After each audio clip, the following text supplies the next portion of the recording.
Selamat malam, Amang, Inang, dan saudara-saudari yang terkasih di dalam Yesus Kristus. Kembali pada malam hari ini, kita akan merenungkan firman Tuhan melalui renungan malam GKPA Penjernihan, Selasa 31 Maret 2026. Sebelumnya, mari kita bersatu di dalam doa. Kita tundukkan kepala. Tuhan, Allah Bapa yang tahta dalam kerajaan sorga, sungguh kami mengucap syukur atas kebaikan Tuhan selama ini. Sejak kami bangun pagi hari, hingga kami beraktivitas pada hari ini. Dan sebelum kami beristirahat pada malam ini, kami rindu mendengarkan firman-Mu Tuhan, yang tertulis dalam Matius 16 ayat 1 sampai dengan 4. Biarlah Rohul Kudus-Mu boleh memimpin hati dan pikiran kami, sehingga kami boleh memahami firman-Mu pada malam hari ini. Ampuni segala dosa dan segala kesalahan kami, hanya dalam satu nama yang kudus dan indah, nama Tuhan Yesus Kristus, kami telah berdoa dan mengucap syukur. Haleluya. Amin. Ama Inang, saudara-saudari yang terkasih di dalam Yesus Kristus, firman Tuhan pada malam ini diambil dari Matius 16 ayat 1 sampai 4. Saya akan membacakannya bagi kita semua dengan topik kebutaan rohani. Demikianlah bunyi firman Tuhan. Matius 16 ayat 1 sampai dengan 4. Orang Farisi dan Saduki meminta tanda. Kemudian datanglah orang-orang Farisi dan Saduki hendak mencobai Yesus. Mereka meminta supaya ia memperlihatkan suatu tanda dari surga kepada mereka. Jawab Yesus, pada petang hari kamu berkata, hari akan cerah karena langit merah. Dan pada pagi hari kamu berkata, hari ini cuaca buruk karena langit merah dan redup. Rupa langit kamu tahu dan membedakannya, tapi tanda-tanda zaman kamu tidak mampu. Generasi yang jahat dan tidak setia ini menuntut suatu tanda, tetapi kepada mereka tidak akan diberikan tanda selain tanda Yunus. Lalu Yesus meninggalkan mereka dan pergi. Amin. Amang, Inang, dan saudara-saudari yang terkasih dalam Yesus Kristus, firman Tuhan pada malam ini mengajarkan kita bahwa Bapa di sorga memberikan firman-Nya untuk kita semua, untuk direnungkan, dihayati dan dilakukan, sehingga hidup kita semakin hari menyerupai anaknya yang tunggal, Tuhan Yesus Kristus. Pada Matius 16 ayat 2 sampai dengan 20, firman Tuhan katakan dan memuat ajaran Tuhan Yesus yang paling sulit, bahkan beberapa peristiwa dalam kehidupan Yesus yang sulit dipahami. Tuhan Yesus tidak membuat segala sesuatu mudah dipahami bagi para pendengarnya, bagi para murid-muridnya. Melainkan, kadangkala Tuhan Yesus mengajarkan hal-hal yang penuh dengan kebenaran, sehingga banyak orang yang meninggalkannya. Nats malam ini menunjukkan bagaimana orang Farisi dan orang Saduki sama-sama hendak mencobai Tuhan Yesus. Hal ini bukan pertama kali dilakukan oleh mereka semua. Beberapa waktu sebelumnya, hal serupa telah dilakukan oleh para ahli Taurat dan orang Farisi yang ditulis dalam Matius 12 ayat 38. Tertulis, Guru, kami ingin melihat suatu tanda dari Engkau. Para pemimpin agama ini silih berganti memuji Tuhan Yesus tanpa tiada henti. Apabila kita lihat sebenarnya, orang Farisi dan orang Saduki ini merupakan orang-orang yang saling bermusuhan, berbeda dalam tujuan dan dalam doktrin mereka.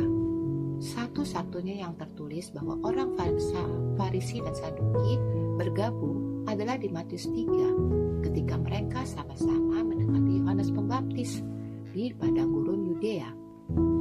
Orang Farisi percaya bahwa Israel harus memurnikan diri dari pengaruh bangsa-bangsa kafir agar Mesias bisa datang.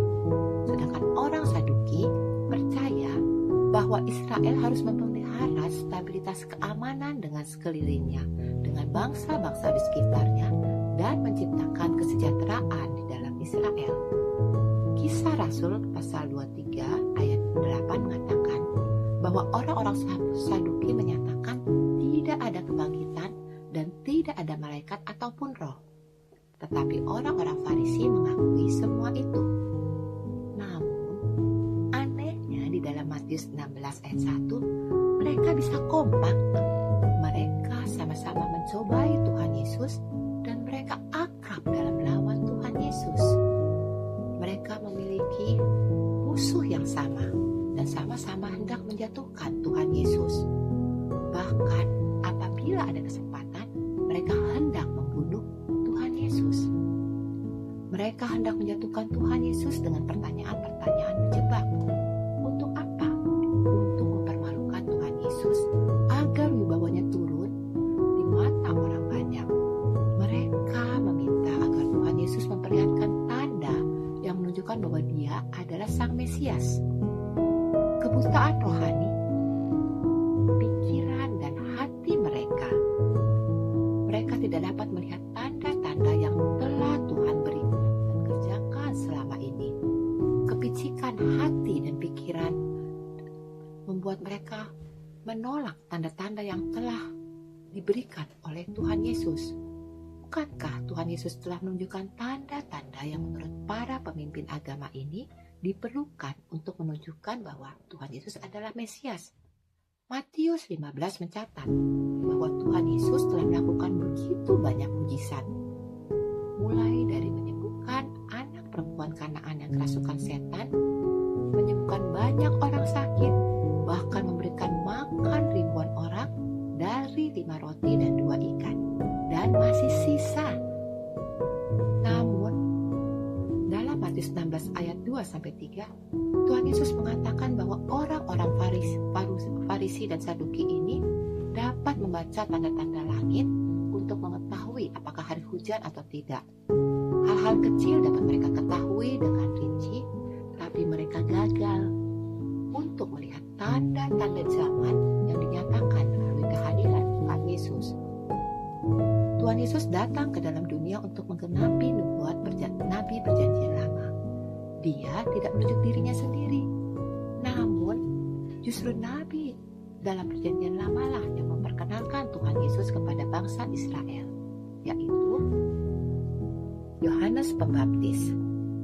Hal ini tidak dapat dibantah oleh orang Farisi bahwa mereka mengabaikan tanda ini dan menganggap Yohanes Pembaptis bukanlah nabi, tertulis dalam Matius 21 ayat 24-27. Bahkan tanda terbesar dan terakhir sebelum penghakiman datang adalah tanda kematian dan kebangkitan Tuhan Yesus. Dia telah menubuatkan kematiannya dan menjadikannya tanda bahwa Dia adalah Sang Mesias. Kedegilan orang Farisi dan Saduki membuat mereka hanya mendapatkan satu tanda, yaitu tanda Nabi Yunus, tertulis di dalam Matius 16 ayat 4.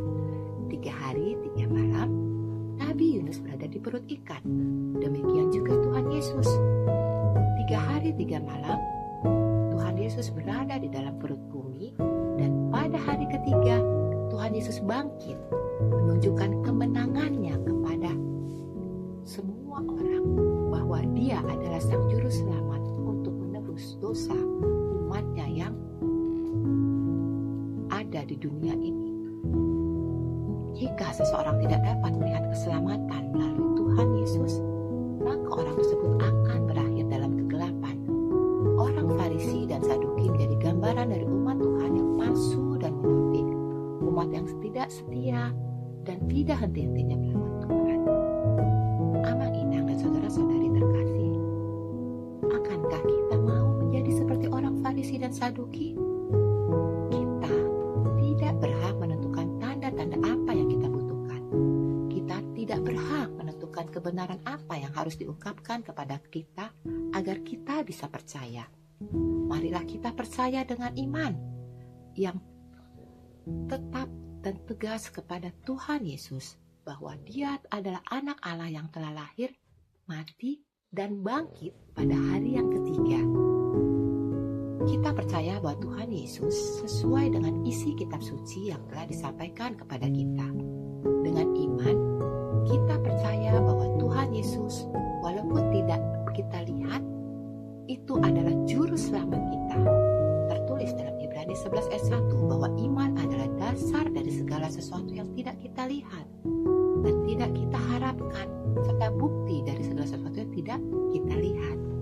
Dengan demikian, kita tidak akan mengalami kebutaan rohani. Siapakah yang masih mau menjadi orang yang buta rohani?